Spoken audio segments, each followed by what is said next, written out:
ममता दीदी ने, एक को जया बच्चन ने। तो आप कितने महान है, अब से ताली न बजाएंगे तो किस पे बजाएंगे आप बताइए भाई साहब। मैं गलत कह रहा हूँ क्या? अच्छा है। हाँ, दोनों।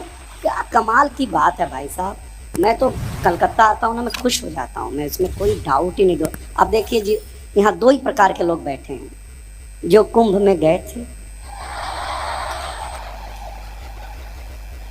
और ये को वाले जो नहीं गए थे। बराबर ना, यही प्रजाति पड़ी है और कोई बचा ही नहीं कुंभ में।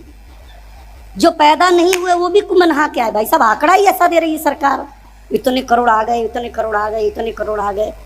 नेता इतने गए कुंभ में नहाने, इतने नेता गए, इससे कंफर्म हुआ कि पाप सबसे ज्यादा आज की तारीख में अगर कोई कर रहा है तो नेता। हमारी वित्त मंत्री चली गई नहाने, आदरणीय निर्मला सीता जी रमन गई नहाने। उसके बाद ही शेयर मार्केट का जो हाल हुआ,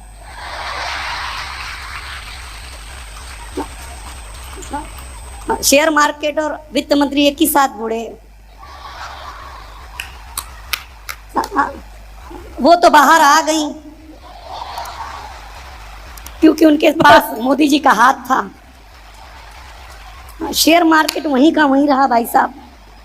हाँ अच्छा, वो जैसे ही बाहर आई तो एक नागा बाबा दिख गए। वो बाबा के पीछे पड़ गई, आशीर्वाद लेने लगी। बाबा आशीर्वाद दे दो, बाबा आशीर्वाद दे दो, ये हो जाए वो हो जाए हो जाए। बाबा नागा बाबा 10 मिनट सुना, 15वें मिनट में भड़क गया। वो बोला मैं नागा बाबा हूं ही नहीं, मैं भारत का टैक्स पेयर हूं।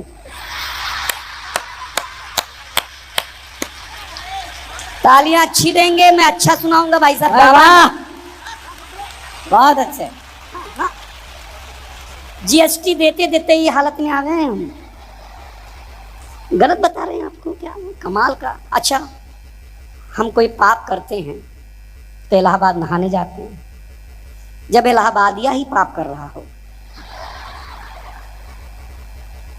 समझ गए ना आप लोग? हाँ, तो कहाँ नहाने जाएगा भाई साहब?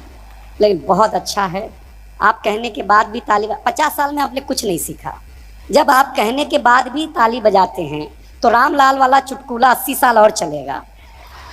हाँ, अध्याय समाप्त हुआ, आपको ताली बजानी है, मैं बता दिया करूंगा कहाँ हुआ। कोई तनाव लेना नहीं, क्योंकि मेरे पास जो समय, कुमार विश्वास जी हैं आज इस मंच पर, आप सौभाग्यशाली हैं। इस दृष्टि से मत देखिएगा कि वो पैसा बहुत ज्यादा लेते हैं। अच्छा, पुरुष भी बैठे हैं, आप लोग भी हाथ उठाएं। जो पुरुष बैठे हैं वो भी अपना हाथ उठाएं, लेकिन अपनी पत्नी की तस्वीर मत देखना, ये गलती मत कर बैठे ना। उसमें तो आप उसकी तस्वीर देखो जिसने आपकी शादी करवाई है, फिर बजाएं जरा जोरदार तालियां। देखो मजे से होता है काम। हाँ, काम ऐसे चलता है। आइए, एक तूफानी नाम यहाँ पर उपस्थित है, दौसा राजस्थान से आया है, हमारे मध्य देश तूफानी है। मैं इन 4 पंक्तियों के साथ उस हास्य के हिमालय को बुलाता हूँ, उस हास्य के बवंडर को बुलाता हूँ जो आपको हंसाएगा, गुदगुदाएगा इन 4 पंक्तियों के साथ कि उल्फत का नजराना भेज, उल्फत का नजराना भेज, खत उसको रोजाना भेज। आइए, उस पतले दुबले कवि को बुलाता हूँ जो देखने में पतला दुबला है लेकिन कविताएं बहुत भारी भरकम है। उल्फत का नजराना भेज, खत उसको रोजाना भेज, बस्ती में सन्नाटा है, भेज कोई दीवाना भेज। जरा जोरदार तालियां तूफानी के लिए। अपनी तूफानी कविताओं के साथ वो आए और हम सबको हंसाएं, गुदगुदाएं और हम उसका लुत्फ उठाएं। माँ शारदे को नमन करता हूँ और आप सभी श्रोताओं को, कवियों को मेरा वंदन। हालांकि इन्होंने मुझे हास्य का हिमालय कहा है, लेकिन ऐसा कुछ भी नहीं है, हास्य का हिमालय नहीं हूँ। आपसे पहले भी अच्छे भाई, विकास भाई बढ़िया पढ़ के गया है, सलमान भाई बढ़िया पढ़ के गए हैं, हास्य के अच्छे कवि भी पढ़ के गए हैं। अच्छा, आज की एक घटना बताता हूँ आप लोगों को। हाँ, बताओ।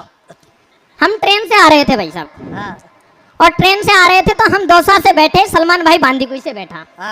सलमान भाई जब बांदीकुई से बैठा तो इन्होंने अपनी पत्नी को साथ में लेकर के आए। इन्होंने पत्नी को पीछे वाले डिब्बे में बिठा दिया और बोले कि मैं भी आपके साथ आ जाता हूँ, और ये हमारे साथ में आ गए।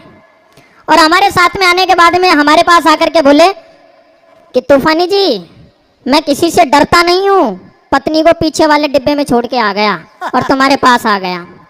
इतनी देर में इनकी फोन की घंटी बजी और इनकी पत्नी ने केवल इतना सा कहा हाँ कि पीछे वाली डिब्बे में